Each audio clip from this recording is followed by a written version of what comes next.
நிகழ்வில் எனக்கு அழைப்பு விடுத்த அண்ணன் RKS அவர்களுக்கும் இந்த விழா ஏற்பாட்டு குழுவினருக்கும் முதலில் என்னுடைய நன்றியை உரித்தாக்குகிறேன்.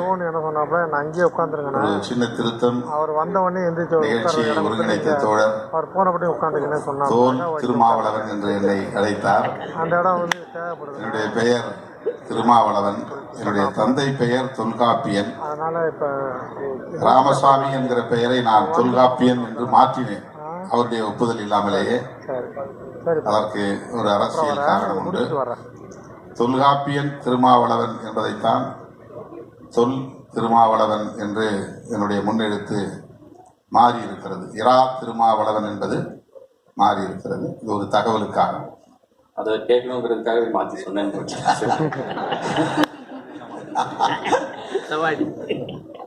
நல்ல சூழ்நிலை நல்லா கையாளுறீங்க சார். உங்க ரெண்டு பேரையும் பார்க்கும்போது எனக்கு ஞாபகம் வர ஒரு விஷயத்த சொல்றேன். ஐயா வந்தாங்க, அவருக்கு தலைவர் பேசணும், நான் இங்க நிற்கிறேன், நான் போல அப்படின்னு. இது வந்து பாரதிராஜா சார் கிட்ட அசிஸ்டன்ட் டைரக்டரா வேலை பார்த்தவங்களோ, பாக்யராஜ் சார் கிட்ட அசிஸ்டன்ட் டைரக்டரா வேலை பார்த்தாங்களோ, அவங்கள இப்படி ஒரு இடத்துல வச்சிருப்பாங்க, கீழே உட்காருவாங்க. அந்த மரியாதை வந்து உண்மையா வர்றது. ஸோ அந்த மாதிரியான மரியாதை வந்து அவங்க உங்க மேல வச்சிருக்கிறாங்க.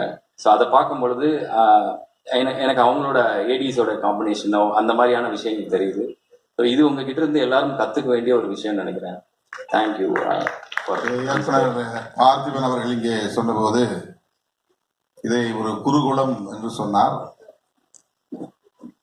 பாரதிதாசன் பரம்பரை என்று கவி உலகத்திலே உண்டு. அதை போல திரையுலகத்திலே பாரதி ராஜா பரம்பரை என்கிற அளவுக்கு ஏராளமான உதவி இயக்குனர்கள், இணை இயக்குனர்கள், துணை இயக்குனர்கள் இங்கே மேடையில் வந்து நின்றதை பார்த்தோம்.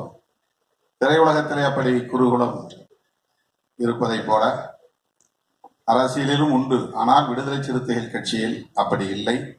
நாங்கள் அண்ணன் தம்பிகளாக சமத்துவத்தை பேணுகிற ஒரு இயக்கமாகத்தான் இருக்கிறோம். அவர் இன்றைக்கு அமைச்சராக இருந்தாலும் எனக்கு தம்பி, அவருக்கு நான் தலைவராக இல்லை, அண்ணனாக இருக்கிறேன். ஆகவே இந்த அண்ணன் தம்பி உறவுதான் எங்களை கடந்த 30 ஆண்டுகளுக்கு மேலாக இணைத்து பிணைத்து இயக்கிக் கொண்டிருக்கிறது. அவர் நான் மட்டும் பேசினால் போதும் என்கிற அந்த பொருளிலே சொல்லி இருப்பார் என்று கருதுகிறேன். நீங்க வந்து உங்களோட பேச்சுக்கு வந்து யாருமே வந்து எதிர்பேச்சு பேச முடியாத அளவுக்கு ரொம்ப தெளிவாகவும் ஒன்று ஒரு கருத்துக்களும் இதுவா இருக்கும். ஸோ அந்த மாதிரி தான் எங்களும் ரெண்டு சாருமே, Bhagyaraj sir and Bharathiraja sir அவங்களோட படைப்புகளும் அப்படிதான் இருக்கும். உங்ககிட்ட பர்சனலா கேட்கிறேன், பாரதிராஜா சார் பண்ண படத்துல உங்களுக்கு ரொம்ப ஃபேவரட்டான பிடிச்ச படம் என்ன சார்? இயக்குனர் இமயம் அவர்களை நான்